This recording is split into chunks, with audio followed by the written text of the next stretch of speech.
पूज्य मालिक को प्रणाम। आइए जानते हैं आज हम अनुशासन के बारे में।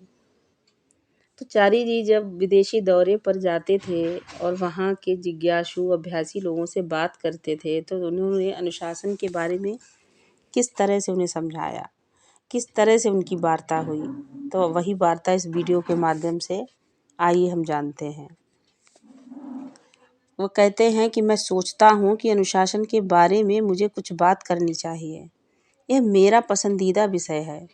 हमें यह समझ लेने की ज़रूरत है कि प्रेम और अनुशासन साथ साथ चलते हैं। प्रेम और अनुशासन हमेशा साथ साथ चलते हैं। एक तमिल कहावत है, जो हाथ पीटता है वही हाथ गले लगाता है। लेकिन इसको उलटकर मत कहना कि जो हाथ गले लगाता है वही हाथ पीटेगा भी। यह सही नहीं है। मैं ऐसा इसलिए कह रहा हूँ क्योंकि पाश्चात्य देशों में अधिकतर प्रेम और अनुशासन को अलग अलग माना जाता है, जबकि वास्तव में ये एक ही सिक्के के दो पहलू हैं। इस तमिल कहावत का अर्थ स्पष्ट होना चाहिए कि जो हाथ पीटता है वही गले लगाता है, यानी जो आपसे प्रेम करता है केवल वही आपको अनुशासित करने की हिम्मत कर सकता है। अगर किसी समाज या व्यक्ति में सुधारने की क्षमता नहीं रही तो उसका अर्थ है वहाँ से प्रेम उठ चुका है। जो प्रेम आप अपने आसपास देखते हैं वह बनावटी, सतही और शारीरिक है। ये बड़े दुख की बात है कि आजकल हमें ऐसे व्यक्ति मिलते हैं जो आपस में प्रेम करने का दावा करते हैं। विवाहित जोड़े, भाई बहन, बच्चे, माता पिता, लेकिन एक दूसरे को सुधारने के लिए कुछ भी कहने से डरते हैं। माँ अपनी बेटी को यह कहने से डरती है कि सिगरेट मत पियो, क्योंकि ऐसा कहने से बढ़ती उम्र की बेटी की स्वतंत्रता भंग होती है। बाप अपने बेटे को कहने से डरता है कि गांजा मत पियो। जब मैं उनसे कहता हूँ कि आप अपने बेटे को मना क्यों नहीं करते, वे कहते हैं कि चारी जी आप तो जानते हैं हमारे समाज में बच्चे स्वतंत्र हैं। किस बात की स्वतंत्रता? खुद को बर्बाद करने के लिए, पागल खाने जाने के लिए, या जैसे कि अमेरिकन कहते हैं कि लूबिन्स यानी पागल खाना। क्या इसे प्रेम कहेंगे? जो स्वतंत्रता के नाम पर बढ़ती उम्र के युवाओं को बिगड़ते देखकर सुधारने की जगह केवल मूक दर्शक बना रहता है।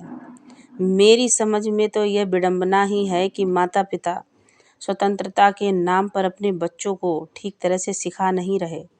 बच्चे व्यक्तिगत स्वतंत्रता के नाम पर खुद को तबाह कर रहे हैं। स्वतंत्रता के नाम पर 14 साल की आयु में प्रेम, 16 साल की आयु में यौन संबंध की तरह यौन संबंध और 17 साल में बच्चे का जन्म। ये कैसी स्वतंत्रता है जहाँ कोई अनुशासन नहीं। मैंने अक्सर कहा कि आप अपनी मवेशियों की वंशानुक्रमता और गुणों को इतना महत्व देते हुए प्रजनन कराते हैं, किंतु आपने क्या कभी सोचा है कि आपके बच्चे अविवेकपूर्ण तरीके से क्यों शारीरिक संबंधों को बढ़ा रहे हैं? एक कैसा समाज है जहाँ सूअर मांस के लिए पाले जाते हैं, गाय दूध के लिए पाली जाती है, मुर्गियाँ विशेष तरीके से पाली जाती हैं ताकि वे बड़े बड़े अंडे दे सकें, लेकिन इंसान स्वतंत्रता के नाम पर बिना सोचे समझे अविवेकपूर्ण तरीके से पाले जा रहे हैं। तो देखिए, सहज मार्ग में कम से कम आप लोगों को इतना जान लेना चाहिए कि प्रेम, स्वतंत्रता और अनुशासन साथ साथ चलते हैं। बिना अनुशासन के स्वतंत्रता का कोई महत्व नहीं। आप अपने राजमार्गों पर नियम लागू करते हैं, दाहिने ओर चलें, बत्ती से सिग्नल दे, दूसरी ओर जाना चाहें तो रुके, जाते वाहनों के निकल जाने की प्रतीक्षा करें। यह सब अनुशासन है जो सड़कों पर दुर्घटना रहित चलने के लिए आवश्यक है। यहाँ आप नहीं कहते कि वाह मैं एक स्वतंत्र देश का नागरिक हूँ। स्वतंत्रता, समानता, आप मेलों में कारों को टकराते हुए चलाने का खेल खेलने वाले बच्चों की तरह मनमानी करते हुए चलते हैं। वह तो खेल है, ठीक है, बच्चों के लिए तो ठीक है, बड़ों के लिए नहीं। अगर आप अपने बच्चों से प्रेम करते हैं तो भगवान के लिए उन्हें अनुशासित करना शुरू कीजिए, ताकि बच्चे कल ये न कह सकें कि मेरे माता पिता ने मेरी कभी परवाह नहीं की। आजकल मैं ये बात बहुत सुनता हूँ मैं ये बात 70 साल की वृद्ध महिला, 60 साल के वृद्ध पुरुष और 35 और उनमें से कम उम्र वाले व्यक्तियों से सुनता हूँ। मेरे माता पिता ने मेरी कभी परवाह नहीं की। उन्होंने कभी मेरा मार्गदर्शन नहीं किया। उन्होंने कभी मुझे सलाह नहीं दी। हमें कम से कम इतना जागृत होना ही चाहिए कि बाद में बच्चे ये शिकायत न कर सकें कि उनकी देखभाल नहीं की गई। देखभाल की जाती, किसी की देखभाल करना क्या है? उनके कल्याण की चिंता करना, ना कि उनकी स्वतंत्रता की। स्वतंत्रता तो समाज और शासन द्वारा दी जाती है, किंतु समाज और शासन लोगों की देखभाल नहीं करते। स्वास्थ्य सेवा, शिशु सेवा सब बकवास है। इनके नाम पर आपसे कर वसूल रहे हैं। ओ हमारे समाज में अद्भुत सुरक्षा प्रणाली है। किस लिए? समाज कल्याण नामक अद्भुत पुण्यकारी कामधेनु के नाम पर अपने अस्पतालों और बेवकूफ़ों, मूर्खों, टांग तुड़ाने वालों और एड्स के रोगियों से भरने के लिए है। साथ ही आपका देश सबसे ज़्यादा कर देने वाले राष्ट्रों में से एक है।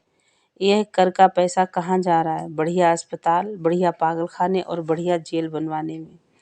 देखभाल घर से प्रारंभ होती है।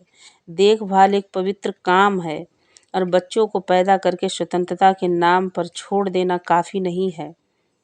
अगर आप अपने बच्चों की देखभाल करते हैं तो उन्हें सिखाइए कि उन्हें अच्छी शिक्षा दीजिए और उन्हें सुधारिए। अगर आप ऐसा करने योग्य नहीं हैं तो आपको माँ बाप बनने का कोई हक नहीं है। आप स्वतंत्रता का बहाना करके अपनी जिम्मेदारियों से बच नहीं सकते। मेरे बच्चे इतने बड़े हो गए हैं कि वे अपनी देखभाल खुद कर सकते हैं। बच्चा कभी इतना बड़ा नहीं हो पाता कि वह अपनी देखभाल खुद कर ले। हम घोंसलों में पलने वाले चिड़िया के बच्चे नहीं हैं जिन्हें माँ धक्का देकर कहती है कि अब जाकर उड़ो।